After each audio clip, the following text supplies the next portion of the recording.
Hey, I'd like to welcome you to another episode of the Mission Matters Marketing Podcast, your source for all things marketing.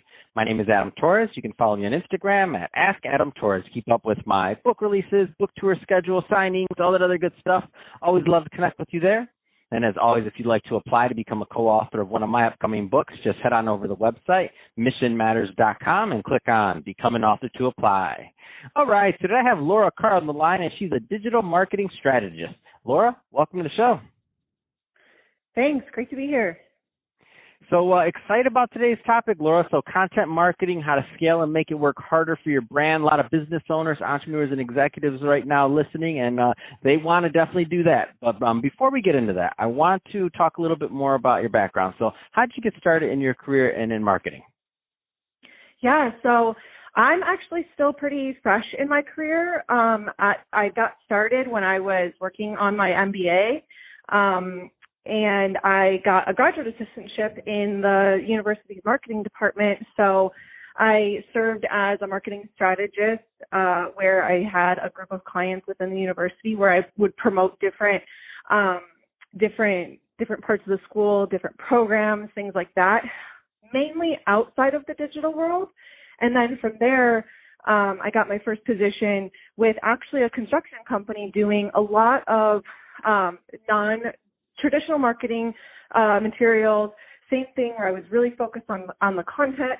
It was beneficial because I was able to work on a new website that they were building. So that kind of got me interested in the digital world. And then from there, I knew that, okay, this is the path I want to take. Traditional marketing is super important. I love it. I still want to be involved in it, but this digital world is not going away. So from there, I was in a marketing writer role for a bit, and then actually landed with a social media agency where I first had the role of an account manager where I did a lot of project management, a lot of client services, lots of content for various clients, and then most recently had a role where I was the content director and managed all the content that we put out of the door. And that's where I got really excited because it really made me think about how important content is for clients and brands and basically anybody out there that's putting anything on the internet or just anything out there for anyone to see. Yeah, that's exciting, and I think, that's why today's topic is so important. I love how you started in more traditional marketing, and then really fell in love with content marketing is what happened, and that's why I want you on the show talking about this. So, content marketing, how to scale and make it work harder for your brand. I mean, where do you want to start with that topic? Yeah, so I think the biggest thing that I've noticed, a big trend, is that content can be daunting.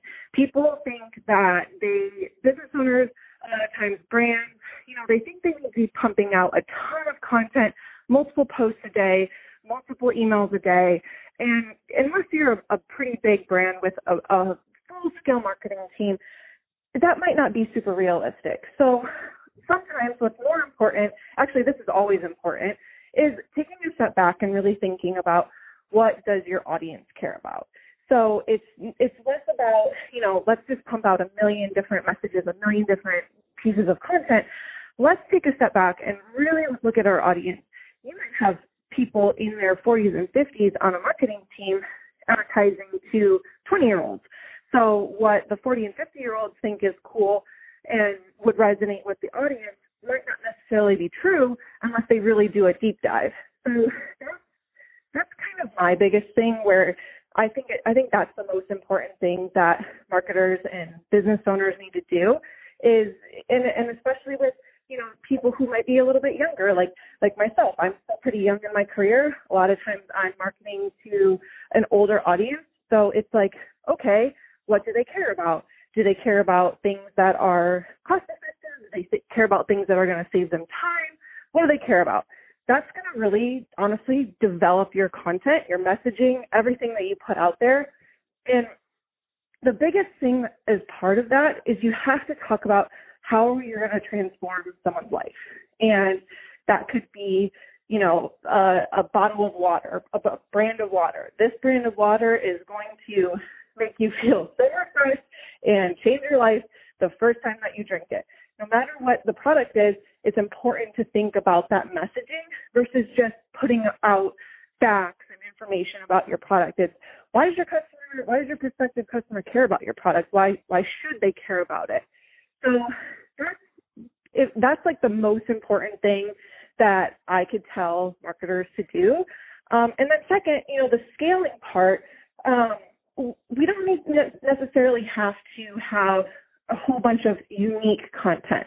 Yes, we want everything to be different, but a lot of times what I found is companies and brands, they want to like reinvent the wheel every single time they do a new piece of content.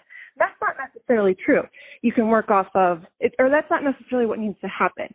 You can work off of templates where you just like plug and play images. You can, just plug and play the copy, and that's what helps scale the content. Where you could put out a bunch of different things. You could put out a couple of very unique things, but that's kind of how I look at scaling content. Let's work off of templates. Let's work off of things that can be interchanged, swapped in, swapped out, but ultimately will deliver the same message to our prospective audience. And quite honestly, your prospective audience, it does a good job when you work off of templates like that. It does a good job of creating like almost a brand persona, and people will start recognizing you. They'll start recognizing that email template that comes into their inbox. They'll start recognizing your posts on social media. They'll recognize any like direct mail that comes in the mail. So it's not always necessary to reinvent the wheel and use all that brain power. I would recommend let's put that energy and investment into the messaging about how we're going to transform the customer's life versus how are we going to break through a brand new design. Now with that, brand new design, brand new content is important, but maybe look at that once a quarter, once every other month. Something that ultimately doesn't take you spending so much time and energy and your resources creating new content on a weekly or daily basis, because that can be really time consuming. What should brands be thinking about when they think about content and platform? So like what platform they should be posting on? Give us your thoughts on that one. Sure. So it all goes back to as part of developing messaging for your prospective customer, I use a really awesome worksheet where you actually list out where your customer is seeking information. Are they looking in magazines? Are they looking on social media? Are they looking in their emails? Where are they looking? And specifically, if they're looking on social media, where are they at? 50 and 60-year-olds, probably not on Snapchat and TikTok. But whereas, 20 and 30-year-olds, they might be on several different platforms. So it's really part of that effort of thinking about where your audience is at. Now, it's also important to think about the types of content that you're putting on those platforms. For 20 and 30-year-olds, Instagram is extremely important. I would say that's where the bulk of people spend their time. Anything older than that, I would say Facebook is probably the most important. 20 and under, I would say Snapchat and TikTok are going to be super important for you to have content on. And I'm keeping my eye on TikTok because I don't know what's going to happen there, but I'm excited to see what comes out of it. But yeah, it's really all about just taking a step back and thinking about where's my audience consuming content? Where do they care about content the most? It might even be just display ads through Google. They might just spend a lot of time searching the internet or, something like that. So it's all about like market research that takes place before you actually create the content to figure out where people are at and where they're consuming it.